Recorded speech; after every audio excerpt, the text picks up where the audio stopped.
The United States government presents This is Our Enemy.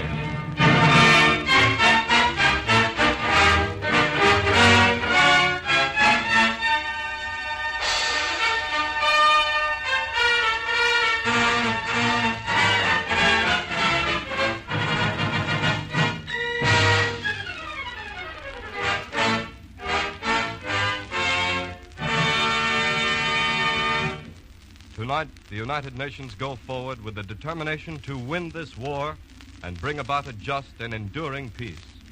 But we cannot win our war or make our peace unless we understand the character of the enemy we are fighting.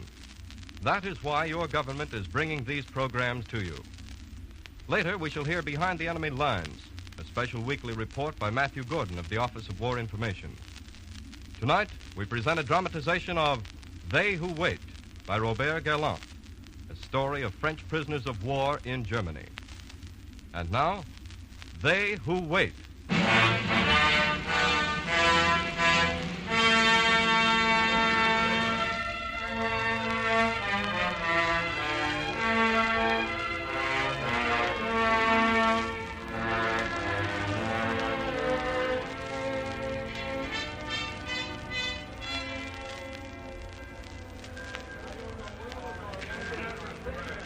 All right, everybody off the train. Come on, get moving. Line up on the platform. Columns by 5. Come on, keep moving. Columns by 5. Hold those dogs in check. Shorten the leashes. Columns by 5. Get in line there. We haven't got all night. All right. Forward. March. 1, 2, 3, 4. Come on, keep it safe there. 1, 2, 3, 4.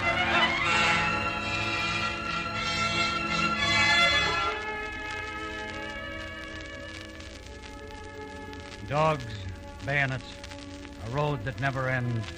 A heavy rain pours steadily down. The ground is soaked and turns into bottomless mud under our feet. At last, a huge gate before us, barbed wire entanglements. Halt! We stand before a huge signboard brilliantly lighted. Carved in wood, we see the figures of French soldiers. They are disarmed in rags. They stoop beneath an invisible burden. The caption on the signboard reads, Nach Berlin, to Berlin. For the first time, we become fully conscious of our situation. We are prisoners of war, more than prisoners, symbols of defeat.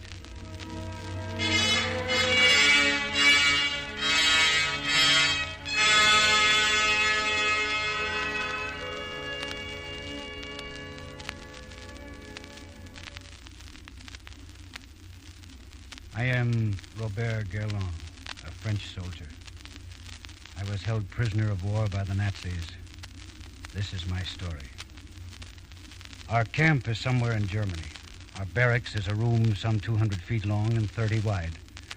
From top to bottom and end to end, it is filled with a curious maze of scaffoldings. 3 platforms, one on top of the other. Each of these platforms is a bed for 4 men. 416 men will live in this barrack for years. We begin our new life as French prisoners of war in Germany.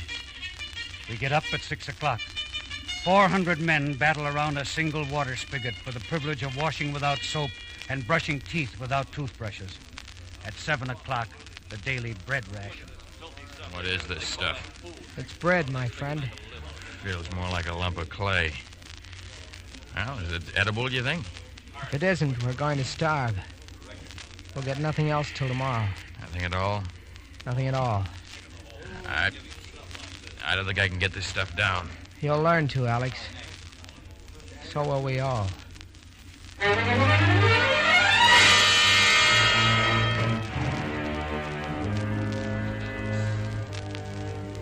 Yes, we got it down all right. In fact, until the first food parcels arrived from France months later, our last thought before sleeping and our first on waking were of this daily bread ration. Soon after our arrival at the prison camp somewhere in Germany, we met our new master, Herr Gefreiter Hinterhuber, a Bavarian corporal. Now listen to me, all of you. You're French prisoners of war. That means that you are defeated soldiers. You're under my charge, and I don't intend to let you give me any trouble. Discipline will be strict, and you must learn the rules. It is forbidden to leave the barrack buildings between 8 and 12 o'clock, and between 2 and 6 o'clock. It's forbidden to go to bed, except between 9 in the evening and 6 in the morning. It's forbidden to be sick without a certificate from the camp doctor. It's forbidden to smuggle letters out of the camp. It's forbidden to read newspapers other than those issued by the camp authorities.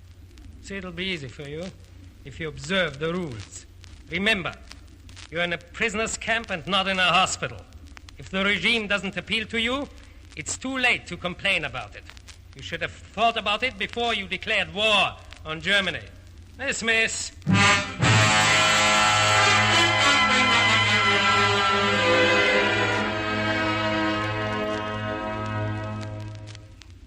Those first few weeks were terrifying. Hunger plagued us from dawn to dusk and would often prevent us from sleeping at night.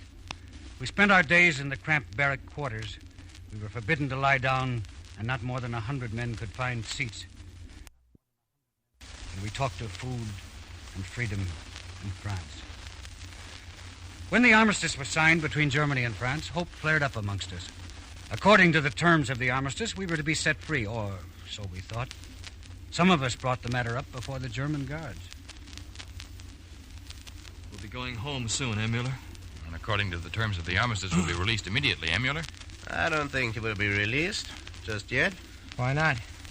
We're prisoners of war, and the war is over for us. Yes, but the terms of the armistice say that you will only be released after the peace. That's what they say, after the peace. What peace, Mueller? Do they mean the end of the whole war? Yeah, perhaps. But you can't keep us here. It's violation of international law. Is it now? I wouldn't know about that. But it's not really our fault. It's the fault of the English. What do you mean, the English? As long as the English are so stubborn, as long as they are so stupid as to fight the war that can only end with their complete destruction, there will be none of the peace our Führer speaks of. Go on. You don't expect us to believe that, do you, Mueller? If that's true, you can keep us here forever. No, it might not be so long as you think. It might be longer than you think. You French. You really think England can hold out, what? Why, the Luftwaffe will reduce England to a rubbish heap. But there is a point about France. Perhaps if France behaves herself now that she has been subdued, if there is no sabotage or helping the enemies of Germany, the Führer might wink at the terms of the armistice. As a favor, he might liberate prisoners according to their race.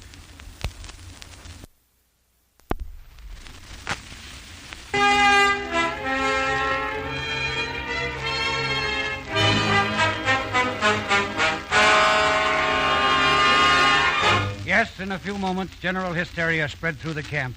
A huge crowd of us massed behind the barbed wire, cheering every stroke of lightning, wanting to believe, even though in our hearts we knew it to be false, that we were watching the reflection of bombs falling on the German village. But after the Germans installed their radio in the camp, we heard regular German news reports at 6:30 every evening. They were broadcast in French and naturally gave the Nazi propaganda line. But the result of this mass broadcasting was altogether different from what the Germans expected. They bring up all those lies. The English, misguided by this man Churchill, who is responsible more than anyone else for the continuation of the war, still think they can resist the overpowering might of Germany. They will soon know differently. That concludes our news transmission for tonight. Did you hear that? They're not in England yet. All these attacks against Churchill and BBC reports give the game away. Did you hear what they said about the arrest of saboteurs in France? That means they're not having everything their own way. And then when they say the RF did only minor damage over Germany, that means there must be air raids all the time. Oh, thank God the British are standing firm. Now at least we know what's going on. Yes, we soon learned to separate the real truth from the propaganda. The Germans themselves gave us the key to the code. These broadcasts also went to the people of occupied France, and by hearing of resistance to the enemy, we took new heart. In Germany today, there are over 1.5 million French prisoners of war. Of this number, at least 80% are scattered all over the country, working on fortifications, along railroad tracks, and in factories. According to international agreement, there are numerous classes of war prisoners that should be exempt from forced labor. There were the sick, the non-commissioned officers, the medical corps, and foreign volunteers. But the Nazis soon found ways to get as much labor from the camp as they possibly could. Name? Dumoulin. Why don't you want to go on a work party, Dumoulin? I'm an ambulance driver. With the medical section? I was attached to an infantry You were regiment. private, weren't you? Yes, And you weren't with the medical section, but an infantry regiment. that's right. Well then, if you were only a private and not attached to the medical section, you've no right to be doing medical work. But, Corporal, I was responsible to the medical section. Didn't you hear what I said? You leave in the morning, get out. Who's next? Name? Armand. Well, I'm sick, Corporal. The doctor vouched for me. the doctor vouched for you. Barrack commander, let me see the sick list. Yes, sir. Here we are. Armand. Rheumatism. Rheumatism. What kind of a complaint is that?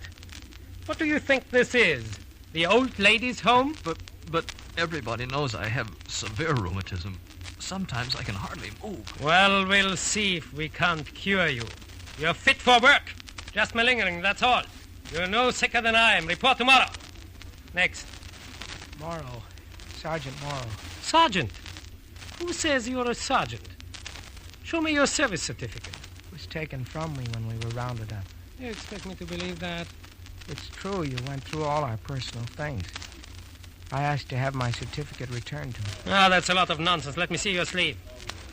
Here, you see. Sergeant's stripes. You lie. You found those stripes. You stitched them on yourself, huh? I can tell by the stitching. Fit for work. Report tomorrow.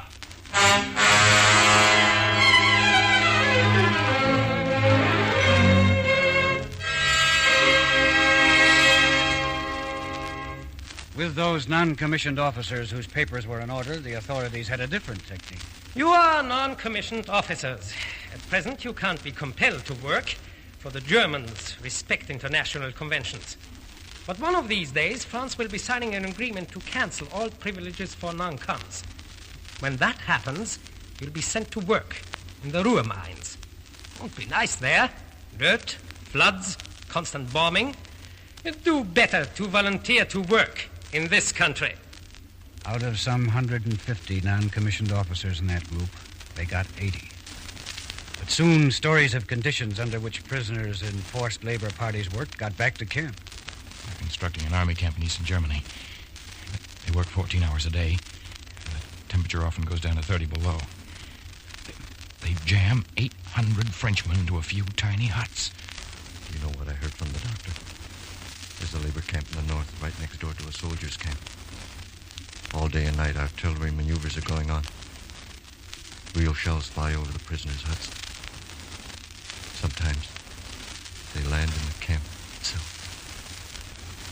To counteract the effect of these stories on the non-coms, the Germans decided to make things so miserable for them that they'd prefer work parties to staying in camp.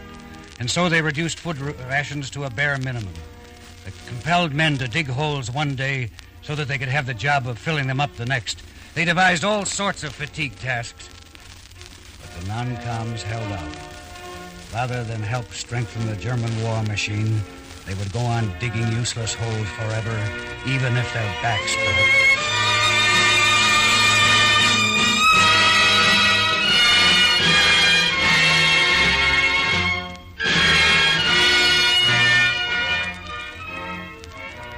One night, from every observation tower in the camp, the searchlights glared in a blinding circle on one point on the main road. Here, 250 prisoners stood huddled together. Surrounding them were the dogs and armed soldiers, for this was the big night, the night of departure. And our Nazi overlords must be certain that no gate crashers increased the numbers of prisoners they had regretfully given up, because there was nothing more they could get out of them. These were the men who had been worn down by hunger and work parties, whom barrack life had sapped of vitality. They were the tubercular, the mortally ill, the physical wrecks. No, the Nazis would lose nothing by releasing them. First 50 men, forward, march! Right. Prepare for identification and search. Name? Pierre Dablon. Dablon Pierre. Yeah, here we are. Age 30, brown hair, brown eyes, lost left hand in planing machine in Messerschmitt factory. All right, search him. Next. Victor DeBlanc. DeBlanc Victor. Tubercular, both lungs, age 28, black hair, blue eyes. Files, index cards, photographs. Then the search. We are forbidden to carry letters, papers, printed matter of any kind. Under close guard, we are marched to the train, and then, miraculously, we are off. The camp, as we pass it, looks like a gigantic gray spider in a web of barbed wire. On we go through the bleak stations of Germany, and then, in France, crowds gather along the railway line and throw flowers at us. Sometimes stormtroopers chase them away with sticks. Arriving at our destination, we are greeted by a French general. A band made up of French soldiers blares out the Marseillaise.